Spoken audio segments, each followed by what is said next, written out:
Here are 3 ways to use POSCA markers or any brand of acrylic paint pens in your art journal.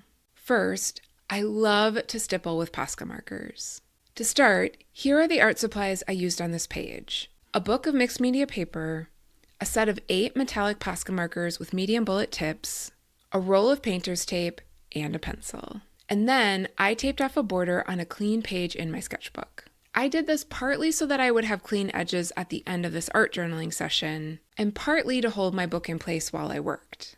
Next, I used the pencil to draw 8 wavy lines across the page. To make these lines, I held the pencil lightly, lifted my elbow off my work surface, and controlled the pencil more from my shoulder than with my hand.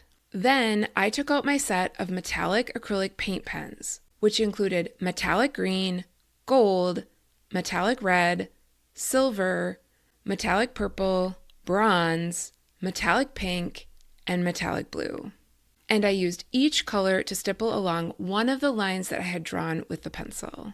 One of the things I love about stippling is that I find it so relaxing. But to be completely honest, I used to completely hate it. That is, until I tried sketching a line to stipple along. Now, I just love the way it refocuses my mind when I'm feeling stressed or anxious. Now, please keep in mind that I can only share about my experience. I cannot guarantee that this technique will work for anyone else, but I believe it's worth trying. Also, some members of this community have shared with me that they find stippling to be quite stressful. If that's the case for you, there are other techniques that may be a better fit on this channel. I have linked to one of my favorites here and in the description that also uses acrylic paint pens. Now, because these lines overlapped, I should mention that I made sure the paint was fully dry before I added the next color. If you want, you could turn a hairdryer on the page for 10 or 15 seconds to speed up the drying process. Finally, I have to mention that using a set of 8 POSCA markers was so much fun because it relieves the pressure of selecting a great color scheme.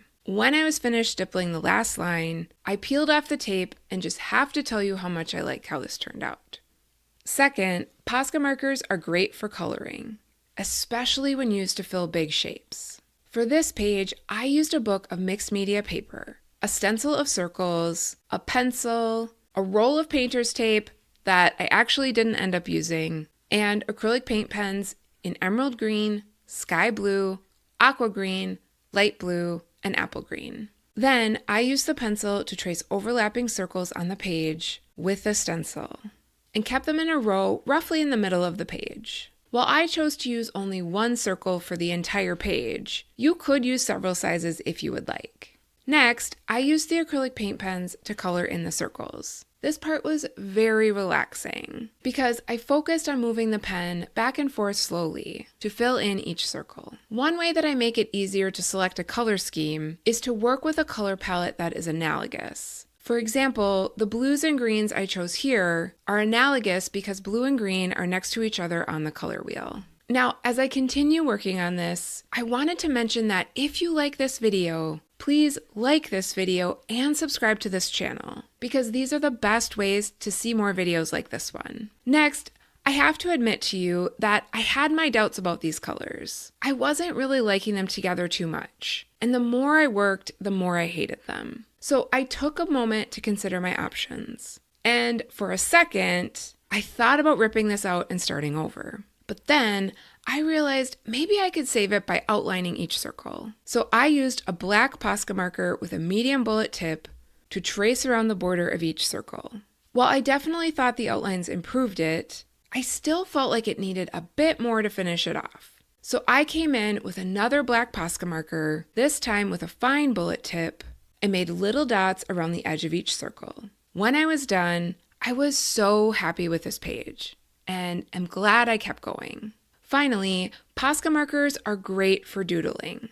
To make this, I took out the art supplies I would need, a book of mixed media paper, and POSCA markers in pink, raspberry, Prussian blue, lilac, coral pink, lavender, and light pink. Then I used the markers to make lines and dots across the page horizontally. I chose to use the colors in a random order, but you could keep the order consistent if you want. With this page, I tried to alternate the values of the colors. In other words, the darkness or lightness of the markers. And to help me balance the colors, I started with all of the markers on the left side of my work surface and moved them to the right after they were used. After I had used each marker once, I moved each one back to the left side after each one was used a second time. If you ever have trouble with your POSCA markers not working smoothly or getting kind of scratchy, I recommend priming them once or twice on a piece of scratch paper by pressing the tip in, similar to when you use them for the first time. I have found this usually resolves the issue and gets the paint to flow properly again. One thing I loved about doodling in such a simple way is that it took me about 8 minutes to finish the page. Personally, in my current season of life and motherhood, I don't always have time for a long art journaling session, and pages like this are best for my busiest days. If you are looking for more quick and easy art journaling ideas, I recommend checking out the video I linked here and in the description, because in it, I shared some tips for 5-minute art journaling. When the page was full, I felt calm and loved how the page looked. Now, I would love to hear what you think about these pages in the comments. And if you could use some more inspiration in your art journal, I recommend checking out this video that contains a tutorial for a cheerful and uplifting art journaling session. It's linked here and in the description under Watch Next. Thanks for being here, and I look forward to seeing you in the next one.